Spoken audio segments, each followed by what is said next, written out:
Si Rizzy Montefalco ay isang kilalang negosyante sa buong Santa Angela sa kanilang probinsya. May malawak na ekta-ektaryang kalupaan na minana pa sa pumanaw na ama.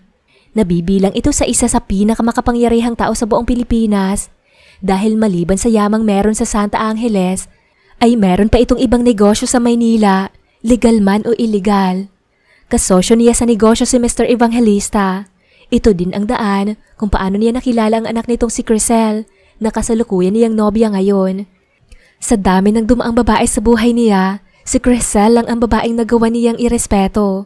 Hindi kasi ito katulad ng ibang babae na kaya siyang akitin.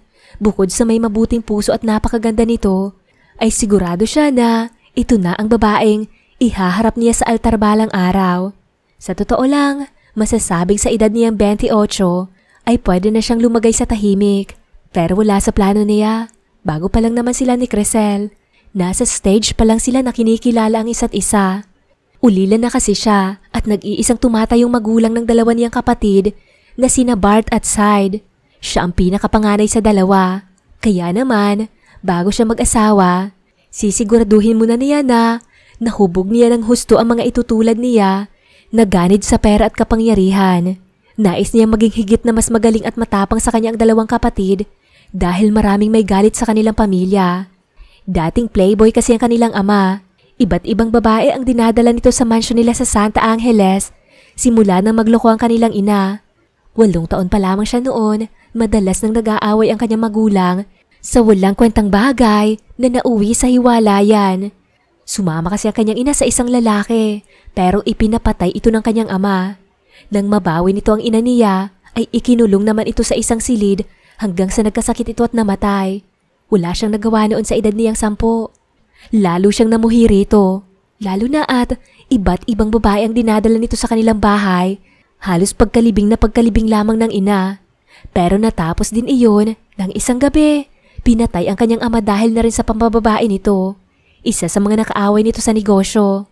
21 years old na siya noon at magpahanggang ngayon, itinuring niya pa rin kaaway ang pamilyang Torres na siyang kumitil sa buhay ng kanyang ama. Kuya, nabaling ang atensyon ni Rizzy nang bumukas ang pinto ng kanyang opisina kaya saglit na putol ang pagbabalik tanaw niya. Si Bart iyon, bunso niyang kapatid. Nakita niya itong nakatayo sa kanyang harapan at nahulaan niyang may gusto itong sabihin. Anong kailangan mo? Katulad kung paano niya pakiharapan ng isa pa niyang kapatid na si Side ay tanong niya rito. May kailangan lang naman kasi ito kapag lumalapit sa kanya. Bigay luho naman niya ito. Huwag na huwag lamang niyang malalaman na gumagawa ito ng kalokohan sa Santa Angeles dahil siya mismo ang puputol ng sungay nito. Bad news kuya. Alanganin ito at namumutla. Nangunot ang kanyang noo pero hindi niya ito gaano binigyan ng pansin. Naiinip siya sa pambibitin nito, ganoong pwede namang sabihin ng diretsyo. Hinarap niya ang iilang papeles na nasa ibabaw ng kanyang mesa. Mas importanteng matapos ang trabaho niyang iyon dahil aasikasuhin pa niya ang payroll ng mga tauhan sa kanyang lupain at pagkatapos, saka pa niya dadalawin ang nobyan si Crisel at baka nagtatampo na ito. Kuya, may nabuntis ako eh. Ilang saglit pa ay di na nakatiis si Bart na nagsalita. Hindi na siya nagulat. Hindi naman ligid sa kanyang pakikipag-date ni Bart sa isang babae at dinadala sa mansyon kapag wala siya. Nalaman niya pa rin iyon dahil sinasabi ni Manang Florenda. Siguro, wala na siyang time para ipaalala pang huwag nitong gagalawin ng nobya hanggang di pa na ikakasal. Bukod doon, nag-aaral pa ang kapatid niya. Tinalo pa siya nito. Di pa kasalan mo. Responsibilidad mo yan. Bali wala niyang tugon.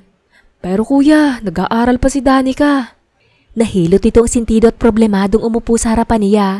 Nagpatuloy siya sa ginagawa at hindi niya ito gaanong pinansin kahit alam niyang malaki ang problema ng kapatid.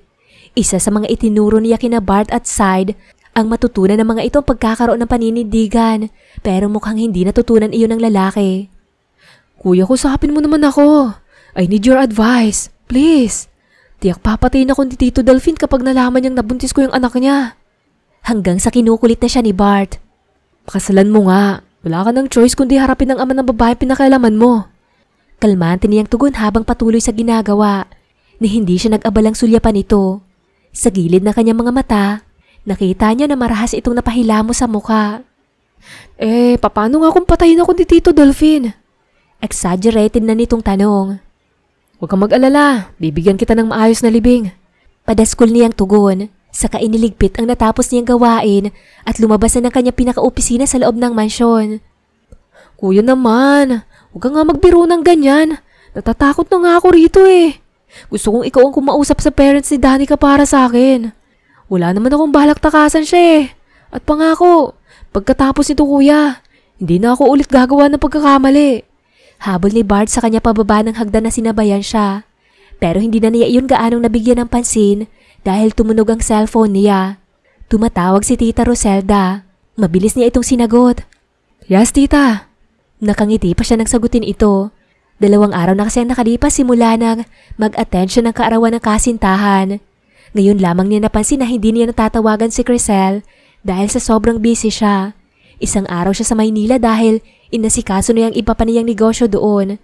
At kagabi lamang siya nakabalik kaya nga balak niyang dalawin kaagad si Crisel. Rizzy? Umiiyak ito sa kabilang linya. Tita, may problema po ba? Bigla siyang nag-alala. Rizzy, si Crisel. Wala na si Crisel.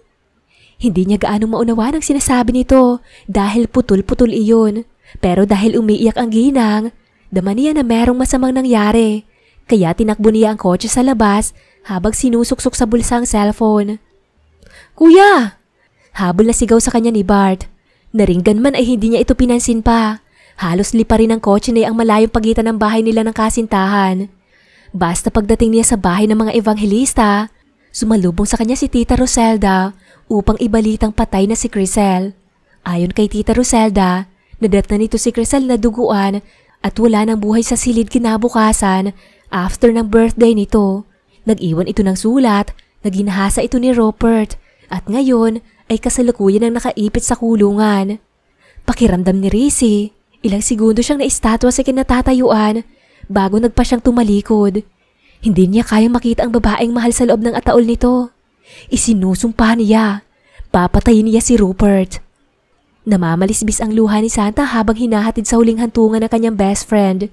Hindi niya lubos akalain na sa kabila ng pagiging masayahin nito ay naroon ang matinding kalungkutan. Wala siyang idea kung bakit ito naisipang kitlin ng sariling buhay. Naalala niya pa noon bago ito nagpatiwakal na dumalaw pa ito sa kanilang bahay. May dala itong maraming pagkain na pinagsaluhan nila at ng kanyang pamilya. Namasyal sila sa burol na madalas nilang puntahan, bitbit ang kanyang lumang kamera. Pangarap niya maging photographer at isa si Crisel sa humahanga sa kanya. Sabi nito ay may potensyal siya, kaya ipagpatuloy lamang niya ang kanyang pangarap hanggang sa makamit niya iyon. Ang lumang kamera ay niregalo pa iyon ng kanyang ama noong 15 taong gulang siya at dahil 21 na siya ngayon ay matagal na niya iyong ginagamit at halos lahat ng kuha niya sa kanyang kamera ay ang kanyang best friend. Si Crisel ang pinakamodelo niya sa tuwing kumukuha siya ng larawan dahil napakaganda nito. Para itong manika na pwede mong bihisan ng kahit na ano. Lahat ay bagay sa kanyang best friend. Pagkatapos nila noon pumunta sa burol ay inaya siya dito sa bayan ng Santa Angeles. Nagtungo sila sa mall at binigyan siya ng regalo. Binili nito ang pinakamagandang kamera para sa kanya. Nahihiya pa nga siya dito dahil ito ang may birthday kahapon. Pero siya itong binigyan ng regalo. Pero ang kapalit noon ay itutuloy niya ang kanyang pangarap na maging isang photographer. At nangako siya rito na kahit late na ay ipagpapatuloy niya pa rin ang kanyang pag-aaral. Pero yun na pala ang huli nilang pagkikita at pagkakasama ng kanyang best friend. Hindi na pala sila magkakausap pa kahit kailan. Hindi na nito masasaksihan kung paano siya magiging matagumpay. Bakit mo kami iniwan, Crisel?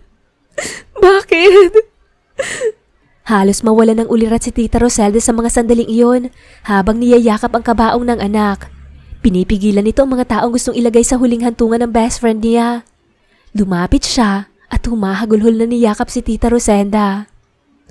Tita, magpakatatag po kayo. Hagulhol din niya. Alam ko pong kaya niyo yan. Maging si Tito David at ang kanyang buong pamilya ay naroon din at matindi ang hinagpis sa paglisan ng butihing kaibigan. Lahat ay nagulat at nagluksa sa pagkawala nito. Ang ipinagtataka niya lang ay kung bakit simula nang iburol si Crisel ay hindi man lamang sumipot ang nobyo nito. Marahil ay nag-away o di kaya Nagkatampuhan ng dalawa. Matapos ang libing ay hindi mo na niya iniwan si Tita Roselda. Nag-iisa nitong anak si Crisel na itinuring ng mga ito na isang prinsesa. Kaya alam niya kung gaano yun kahirap para sa magulang ng kaibigan ang pagkawala nito. Tahimik lamang ito nang umuwi sila. Si Tito David ay ganon din. Walang gustong magsalita maliban sa kanya kahit walang sagot na nakukuha mula rito. Santa anak, pwede ba dito ka na lamang sa amin kapalit ni Crisel? Ibibigay namin lahat sa'yo. Magagandang damit, alahas at pera. Tutulungan din namin ang pamilya mo. Umiiyak na pakiusap ni tita. Yakap-yakap siya nito na namimighati. Napasulyap siya kay Tito David. Pumayag ka na, iha. Pakiusap din ito. Tumango-tango siya bilang pagpayag na hindi na pinag-isipan pang sinabi. Kung iyon lamang ang tanging paraan upang gumanang pakiramdam ng mag-asawa, ay gagawin niya. Doon siya mananatili hanggat hindi pa natatanggap ng tita ang pagkawala ni Crisel. Niyakap siya nito bilang pasasalamat. Siya naman ay nanatiling yakap din ang ina ng kanyang best friend. Nagpaalam lamang siya na kukuha ng mga gamit pero hindi siya pinayagan. Pwede niya raw isuot lahat ng damit ni Crisel. Hindi na siya nagpumilit pa. Alam niyang mauunawaan ng kanyang magulang kung mananatili siya pansamantala sa malaking bahay ng mga ebanghelista. Samantala, tahimik si Rizzy habang naglalakad patungo sa puntod ng babaeng mahal. 2 linggo pa ang lumipas bago siya nagkaroon ng lakas upang dalawin ito sa lugar na iyon. Napakahirap para sa kanya na mawala ang babae. Hindi niya kaya makita or isipin na nakahimlay na doon ang babae at hindi niya na makikita pa kahit kailan. Nang marating ang puntod ay nilapag niya ang dalang bulaklak. Saka siya umupo sa ibabaw ng puntod nito. Nag-iinit ang magkabilaang mata niya habang dama ang pait ng kanyang dibdib. Kumusta ka na riyan? Kausap niya rito kahit na alam niyang hindi siya nito sasagutin.